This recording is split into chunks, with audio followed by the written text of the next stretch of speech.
जब ऑस्ट्रेलिया वाले मुद्दे पर डील टूट गया है, अब वो ऐलान किया है कि भारत के साथ अपना जो रिलेशन है उसे और ज़्यादा मजबूत करेगा। फ्रांस ने अब ऐलान किया है अफगानिस्तान से लेकर इंडो पैसिफिक में भारत उसका स्ट्रॉन्ग अलाय होगा। दोनों देशों के बीच बड़े बड़े डिफेंस डील होने के साथ साथ बहुत सारे पैक्ट भी होंगे।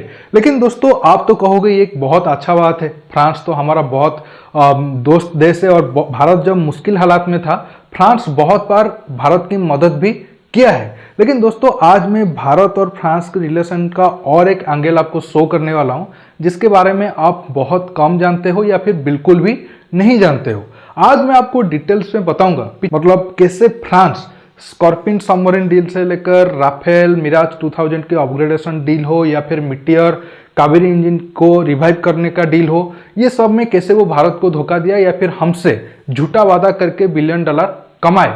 अब अगर भारत फ्रांस के साथ अपना संबंध को मजबूत करना चाहता है, जो करना भी चाहिए क्योंकि हमारी जरूरत है, तो भारत को भी पिछले जो सब घटना घटा था उस सबको याद रखना चाहिए। आज मैं आपको डिटेल्स में ये सारे पॉइंट को एक एक करके बताऊंगा। जानने के लिए आप आखिर तक ये वीडियो को देखते रहिए और आप सबसे स्पेशल रिक्वेस्ट है, आप ये वीडियो को ज़्यादा से ज़्यादा लाइक शेयर करके दूसरे दोस्तों के पास पहुंचाने में मदद करिए। दोस्तों, अब मैं शुरू स्कॉर्पिन डील से करता हूं। दोस्तों, आप सब जानते हैं 2005 में भारत का फ्रांस के साथ स्कॉर्पिन सबमरीन को लेकर डील हुई थी। तब जो दूसरे देश थे उनको हराकर फ्रांस की कंपनी डीसीएनएस ने ये कॉन्ट्रैक्ट को जीता था। हालांकि तब डीसीएनएस में सिर्फ फ्रांस की ही शेयर नहीं थी, उसमें स्पेन की भी शेयर थे, मतलब वो दोनों देशों की एक कंबाइंड कंपनी थी।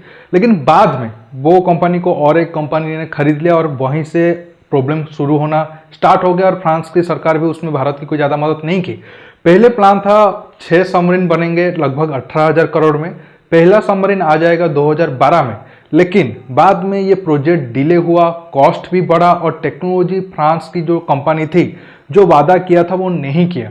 अब अगर हम देखें तो अब प्रेजेंट टाइम में हमारे नेवी में 3 स्कॉर्पिन क्लास के सबमरीन है और 3 बन रहे हैं और 2-3 साल में वो भी शामिल हो जाएंगे। लेकिन 2012 में जो सबमरीन पहला आना चाहिए था वो 2016 हो गया आते आते। साथ में 2005 में 18,000 करोड़ की डील हुई थी, आखिर तक वही प्राइस रहने वाला था। लेकिन जब उसके 2 साल बाद वो कंपनी को और एक कंपनी खरीद लिया, तब जो नया कंपनी आया उसका नखरे बहुत ज़्यादा शुरू हो गया। वो उस हिसाब से टेक्नोलॉजी नहीं दी, खासकर एआईपी टेक्नोलॉजी जो सबमरीन में होने से काफ़ी फायदा मिलता है। अगर वो टेक्नोलॉजी नहीं होगा तो सबमरीन को बहुत कम टाइम में ऊपर आना पड़ेगा। अगर एआईपी टेक्नोलॉजी होगा तो ज़्यादा देर तक सबमरीन समंदर में रहकर परफॉर्मेंस दे पाएगा। अब भी भारत की कोई भी एक सबमरीन में एआईपी टेक्नोलॉजी नहीं है, जबकि चीन और पाकिस्तान के पास है। तो आप एक तरीके से इसे बड़ा धोखा कह सकते हो। चलो ठीक है, इतना ही अगर गड़बड़ होता तो हम समझ लेते। 2005 में जो 18,000 करोड़ का डील था वो 2010 आते आते हो गया 23,000 करोड़। लगभग उस टाइम के हिसाब से $1 बिलियन अचानक बढ़ गया, क्योंकि तब भारत की मजबूरी थी और फ्रांस की कंपनी ने उस चीज़ का फायदा उठाया। साथ में और भी कई सारे पार्ट वो ठीक टाइम में सप्लाई नहीं किए, इसी वजह से 2012 में जो सबमरीन आना था वो डिले होकर 2016 हो गया, अब भी बन रहे हैं। इसके साथ दोस्तों और ज़्यादा सबसे बड़ा हैरान करने वाली बात होगी, आपने सुना होगा जो स्कॉर्पिन सबमरीन थे उसका बहुत सारे इंफॉर्मेशन ऑनलाइन में लीक हो गया था। तकरीबन 22,000 डॉक्यूमेंट ऑनलाइन में लीक हो गया था। लेकिन फ्रांस की कंपनी ने कोई ठोस कार्रवाई नहीं की। हालांकि तब बताया गया कि वो जो इंफॉर्मेशन लीक हुए थे कोई वो बहुत ज़्यादा खतरा नहीं था और हमारे सबमरीन के कुछ इंपॉर्टेंट सीक्रेट जो थे उसमें वो नहीं थे। फिर भी जो भी हो, आपको जो दोषी थे उनको दंडित करना चाहिए था, लेकिन कंपनी वो नहीं किया। इससे आप अंदाजा लगा सकते हो स्कॉर्पिन सबमरीन का डील फ्रांस ने तो किया, लेकिन उस हिसाब से नहीं हो पाया जिस हिसाब से होना था और हम इस डील को एक तरीके का धोखा भी कह सकते हैं। अब मैं मिराज 2000 के ऊपर आता हूँ। दोस्तों, आप सब जानते हैं मिराज 2000 इंडियन एयरफोर्स में एक अहम फाइटर जेट है। जरूरत पड़ने पर हम बहुत बार मिराज 2000 को दुश्मन के खिलाफ इस्तेमाल किए हैं, चाहे आप 1999 का कारगिल जंग ले लो या फिर Balakot, recent Balakot air strike जो हुआ था उसमें हम मिराज 2000 को इस्तेमाल किए थे और आगे और कुछ साल तक मिराज 2000 शामिल मतलब इंडियन एयरफोर्स में शामिल होगा। और आप सब ये भी जानते हैं 2 दिन पहले मैंने आपको बताया था भारत अब 24 सेकेंड हैंड मिराज 2000 को लेकर भी फ्रांस के साथ डील किया है। उसमें से कुछ plane ready to fly condition में है और कुछ प्लेन का जो पार्ट है उसे हमारे पास जो 50 के करीब मिराज 2000 है उनका स्पेयर पार्ट मतलब इस्तेमाल करने के लिए इस्तेमाल होगा। अब और वो जो प्लेन एक जो मिले हैं 24 प्लेन और पर प्लेन का कीमत सिर्फ 8 करोड़ रुपया है। इससे आप कहोगे तो फ्रांस ने तो अब बहुत अच्छा काम किया है, तो आप फिर कैसे कह रहे हो मिराज 2000 को लेकर फ्रांस ने हमें धोखा दिया है। देखिए अब जो डील हो रहा है ना, मैं उसको लेकर बात नहीं कर रहा हूँ, मैं बात कर रहा हूँ 2011 की। तब भारत ने फ्रांस की गवर्नमेंट के साथ, हमारे पास उस टाइम में जो 50 के करीब मिराज 2000 थे, उन्हें अपग्रेड करने के लिए एक डील किया, और वो डील था $2.4 बिलियन में।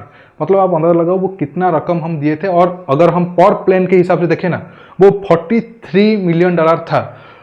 और माना जाता है कि जो प्राइस फ्रांस की कंपनी ने लिया था, उस हिसाब से वो प्लेन का अपग्रेड करके हमें नहीं दिए। हालांकि बहुत कुछ वो प्लेन में चेंज किया गया।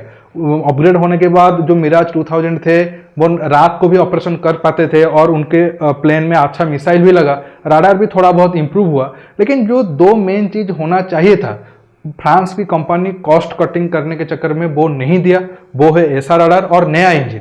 मतलब अगर चाहती फ्रांस की गवर्नमेंट या फिर फ्रांस की डसल्ट कंपनी, वही $43 मिलियन की बजट में वो चीज को मिराज 2000 में वो दे सकती थी, लेकिन वो नहीं दिए। अब मैं राफेल के ऊपर आता हूं, और राफेल की बात सुनकर आप और ज्यादा हैरान हो जाओगे। दोस्तों राफेल में फ्रांस ने एक दो गलती नहीं किया है, बहुत बड़ा गलती किया है, और आप इसे एक तरीके से कह सकते हो भारत को एक तरीके का धोखा दिया है। हाँ, आगे आप कुछ उल्टा सीधा समझो, मैं आपको बता देता हूं। जो भी प्लेन फ्रांस ने भारत को दिया है उसमें कोई भी कमी नहीं है। कमी अगर कुछ है तो जो वादा फ्रांस ने डील होने के वक्त किया था वो पूरा नहीं किया है। लेकिन जो प्लेन आया है वो नंबर 1 है, उसमें कोई भी आप एक कमी नहीं निकाल सकते हो।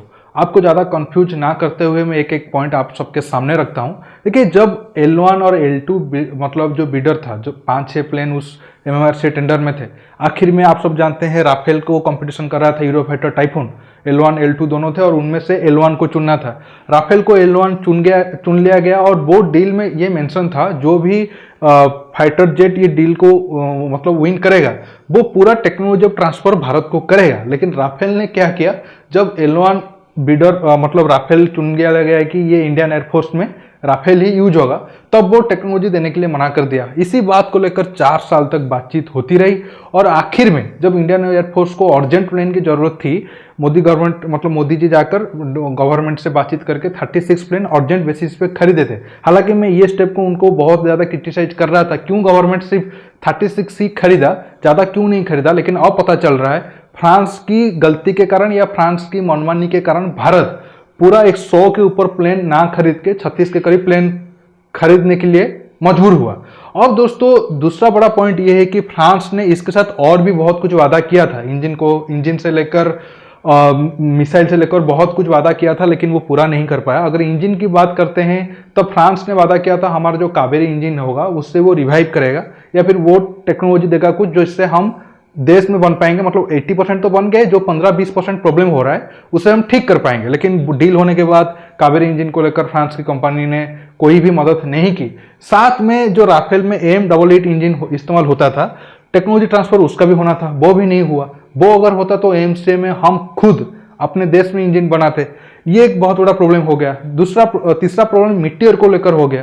मिट्टियर का भी टेक्नोलॉजी आना था, वो भी नहीं आया। चलो टेक्नोलॉजी तो नहीं दिए, साथ में फ्रांस ने और एक बहुत बड़ा गलती आप कह सकते हो, या फिर ये काम किया कि भारत का भी जो भी मिसाइल होगा वो राफेल में नहीं लग पाएगा। अस्त्र मिसाइल हो गया, या फिर जो रुद्रम हो गया, या फिर 100 हो गया, वो राफेल में नहीं लगेंगे। इसलिए हम ये सारे को इस्तेमाल कर रहे हैं, सुखोई में टेस्ट कर रहे हैं। और भारत का भी ये भी मतलब कहना था कि मिट्टियर सबसे बेहतरीन एयर टू एयर मिसाइल है, उसमें मिराज 2000 और सुखोई में भी इस्तेमाल होने के लिए परमिशन दिया जाए। लेकिन वो भी फ्रांस ने परमिशन नहीं दी। अगर वो होता तो हमारा जितने भी फाइटर एयरक्राफ्ट थे सब में मिट्टियर लग जाता, आप समझो कितना एडवांटेज हमें मिलता। लेकिन वो नहीं हो पाया। अब लग रहा है कि शायद आगे जाकर ब्रह्मोस भी राफेल में ना लग पाए। इसी वजह से ऊपर से देखने में तो लग रहा है कि भारत फ्रांस की दोस्ती बहुत अच्छा है, फ्रांस भारत को बहुत ज्यादा एडवांस हथियार दिया है। लेकिन अगर आप अंदर जाओगे तो